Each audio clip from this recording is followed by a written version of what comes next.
Hey guys, and welcome back to my channel. My name is Keisha, and in today's video I wanted to do a follow-up video to my how to become a banker, interview questions to be a banker, everything in the financial realm of things, whether you're trying to be a teller, a lead teller, a banker, universal supervisor, universal banker, all of those good things. If you're trying to get into banking, this is the video for you. That you want to know how to get there, how much you're going to make, how much vacation times, what experience do you need, how do you get in there, and all that good stuff. I linked my previous videos down below. Those videos consistently get views. They're getting searched on YouTube. I believe I made two, and they were well over 2 to 4 years ago, and they're still getting comments on there. So I went on those two videos, and like I said, they're linked down below, and I just wrote like the most questions I've seen in the last 3 months.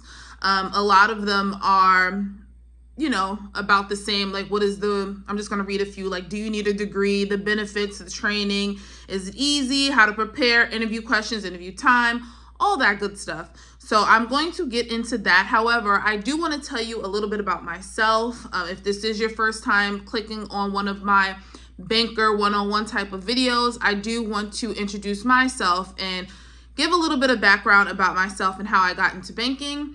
I have been in the finance realm for about 10 years now. I started as a teller at Wells Fargo back in 2015. I was at Starbucks before that. So I went into banking from Starbucks, which means I had no banking experience. I had years of customer service, but I didn't have any banking experience going into banking. That's number one. I was a teller for about a year and a half. And then I became a lead teller. A lead teller is just someone that supervises the tellers. After being a lead teller, I would say for about 6 to 7 months, I went off to be a universal banker. I went off to be a member service representative, which is basically a banker, but it's in credit union terms. And then I went to be a universal banker 2, and then a supervisor at a bank. So that is my banking realm of things, all different type of positions, definitely all retail banking, front end, front line. Now, currently, I am still in the finance world, but I am on the back end, and I work in mortgaging and titles now, which is totally different.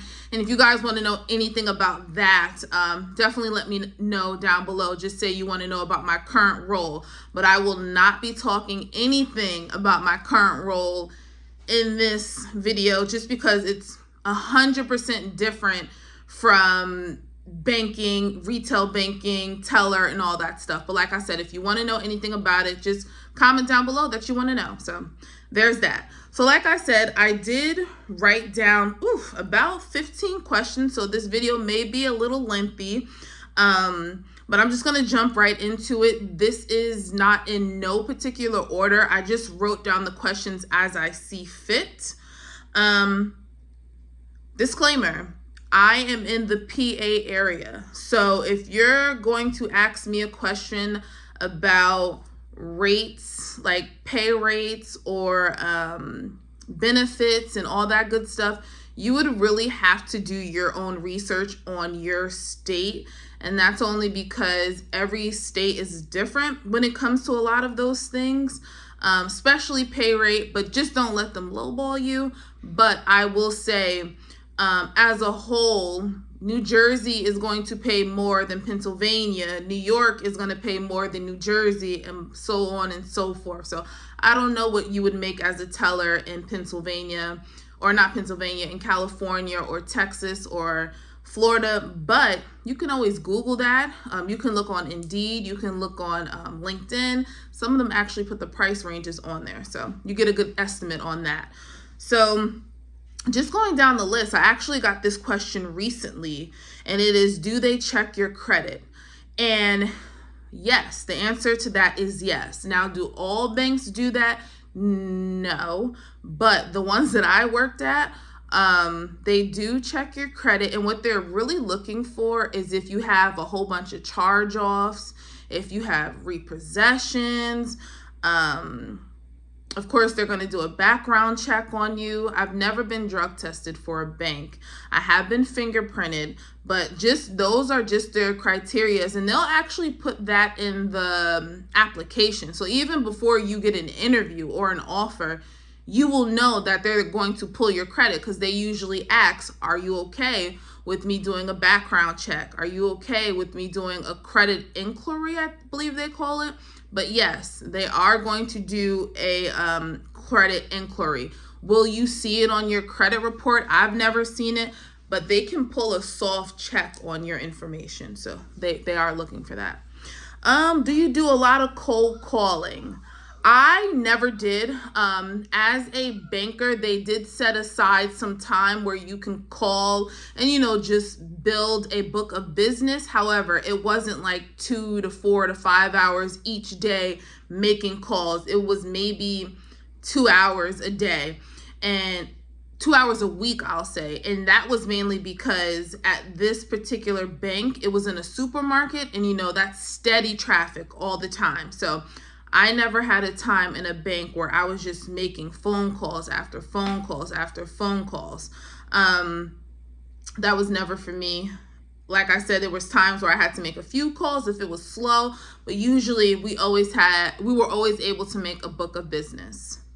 Next question, hourly rates. Like I said, everywhere is different. I will gauge off of your minimum wage. You can definitely do that, or you can Google it. Indeed, LinkedIn. Usually, if I even have to say a number or a guess, I would say the bigger banks would pay you more. Wells Fargo, Chase, TD, whatever, more than your local credit union, your local city banks. That's what I'll say. Those big ones have the best benefits, have the best vacations, have the best, maternity leave, anything that you want. It's the big banks. It's the big banks that you want to go to. Next question, do you need experience? Like I said, you don't need experience to start. You would need experience to get up in the company, as well as pay. Now, if John is getting hired with no experience, he might start at, I'm just making up a guess, at $10. Now, if Rebecca starts and she has experience in banking, she may start at $13. That's the biggest difference, and that's in any job, honestly. If you have the experience, 9 times out of 10, they're gonna give that person more money. Not saying you're not gonna get the job, but you just don't really have much talk or much open space to say what you want to get paid, because you don't really have the experience, and we have to teach you from, how to really work the system and all that stuff. You may not catch on as quickly as Rebecca does. Even though she's never worked for the bank before, she has prior bank experience, the lingo she knows, the skill set, and all of those things. So that's what I would say about experience, and also goes into part with hourly rate. Question I got, who do you report to directly? Everybody reports to the manager, but if you're behind the teller line, let's just say you're a teller, the tellers report to the lead teller reports to the supervisor, and then the supervisor reports to the manager, and then the banker reports just to the manager. So that's how that works in a bank.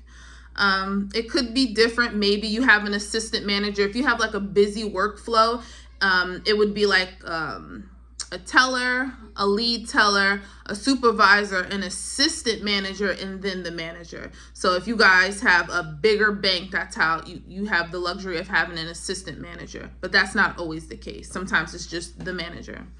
Next, do you need a degree? No, you do not need a degree to be a teller or a banker. I will say I have heard some people that have a degree may get paid more because of that degree standard, but with that degree standard, they expect you to know more, so your workload may be a lot more. Also, if you apply, I've seen this before, if you apply for a teller position, but you have that degree, they may even bump you to a banker. So that's actually a plus.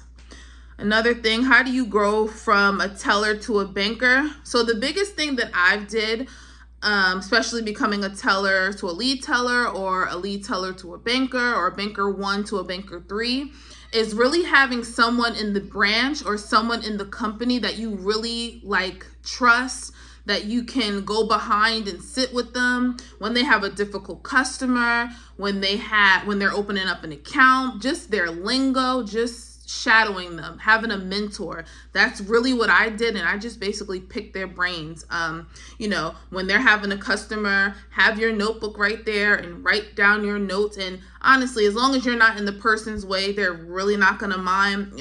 I've been behind supervisors, assistant managers, banker 3s, just sitting there and listening to their lingo, listening to what they're saying, and really getting the understanding. And number one, that shows that you're dedicated and you really want this promotion and you really want to grow with the company, and they love that.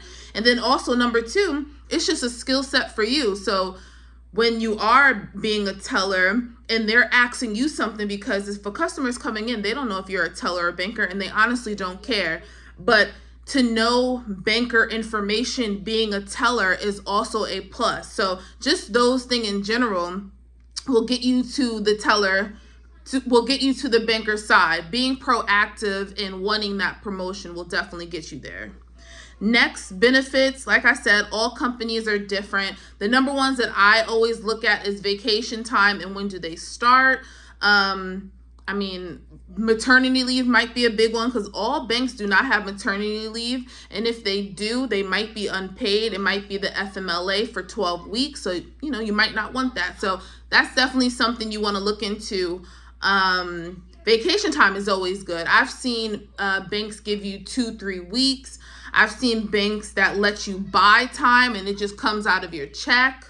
They're very lenient, and it's always good, of course, and this is in any job, to talk to them in advance on what you want. But I've never really had a time where it's like, oh, you can't get time off. They actually want you to use your time, because at a lot of the banks, it either expires at the end of the year, so in December, or you can only roll over a certain amount, and you have to use that time by March. So you're scrambling. So, a lot of the banks really give you this time and they want you to use this time. So that's a good thing. Someone else asks about bank training and certifications. So I will say with bank training, I don't care what type of title you have, there will be training and it will be extensive. It might last for as low as 2 weeks, at most 3 months. And it's not all at the same time. Sometimes it's 2 weeks of training, then you're on the floor 2 weeks and you go back to training for 2 weeks. There is always learning to be done, whether it's a workshop, whether it's virtual, there's always something. And with me, one bank that I worked at, it's called your NLMS, I believe. I could be messing that up, but it's just a title that you need to talk about certain products. If you do not have that title, you cannot talk about it. It's a type of certificate that you don't need to pay for. The bank actually pays for it for you. And these are for bankers to just talk about certain products. Another one is notary. Some banks may make you pay for it, but my banks, no. They're not so quick to put you in training because, you got to be a little seasoned and all that stuff. But that's another one when you have that notary, that's like, more money, more respect, and all those good things. The more certificates, the more education, the better. But going into banking, no, you don't need that. But as time progresses and, it matters what you want to do with your background, the more you get, you know what I mean? So with time, there will be times if you want to talk to your manager or supervisor and say, hey, I want this, or hey, I want this certification. There are some within the bank that they'll get for you for free. The books, all that stuff, give you time to study, all that good stuff. Next, we're going to get into interview questions. Now, I feel like with interview questions, they are very basic. I'm just going to run down a few. And I would say like these questions are questions that you would get with any customer service. So how long have you had customer service skills? Or how long have you been in customer service? How do you deal with a difficult customer? Some will ask you, have you ever did any selling? Because some banks are really big on selling, and then others are really big on customer service. So they'll say, if they're really big on selling, they'll say, how many sales have you ever did? How many calls do you have to make?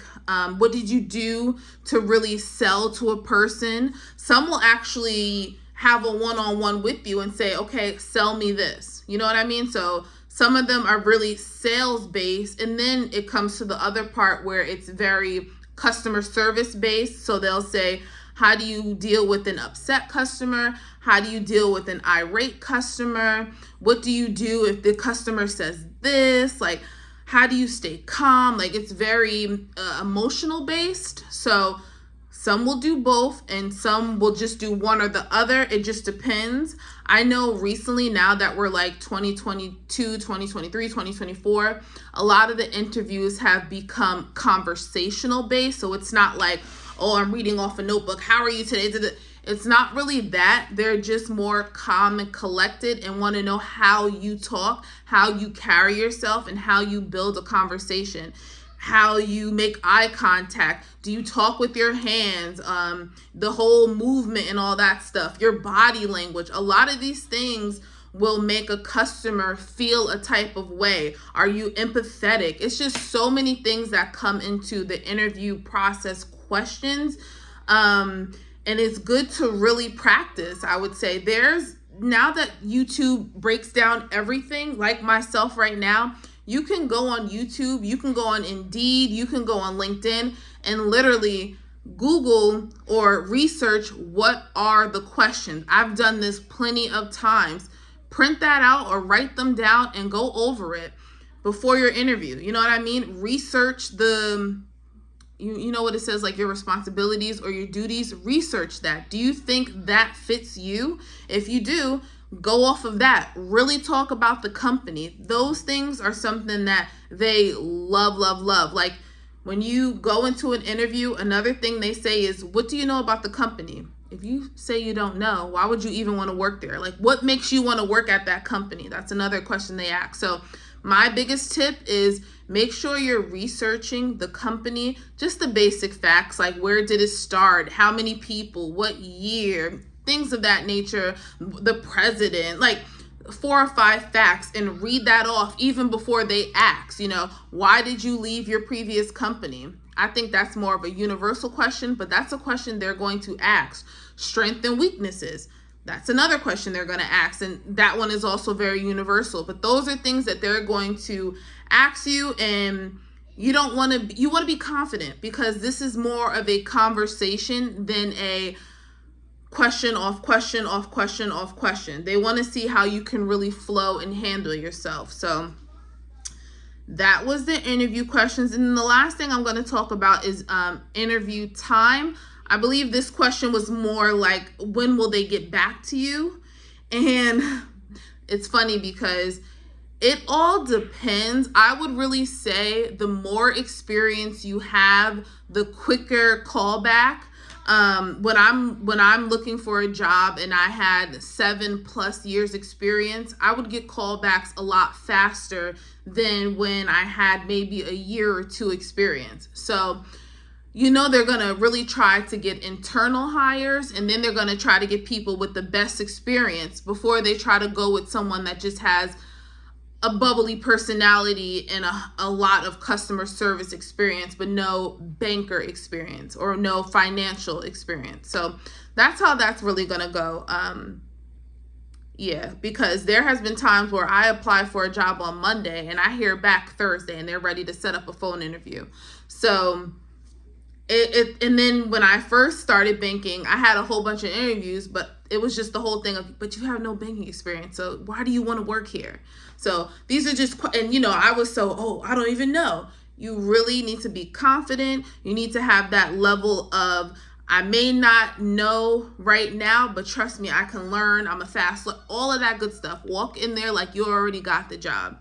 So, that was just a little bit of what I have been getting on the banking rim of things. Like I said, I'm going to link all of the videos down below. If you guys want to see those previous ones, I might have said something over. Like I said, this was 2 to 4 years ago, and these videos are still getting views.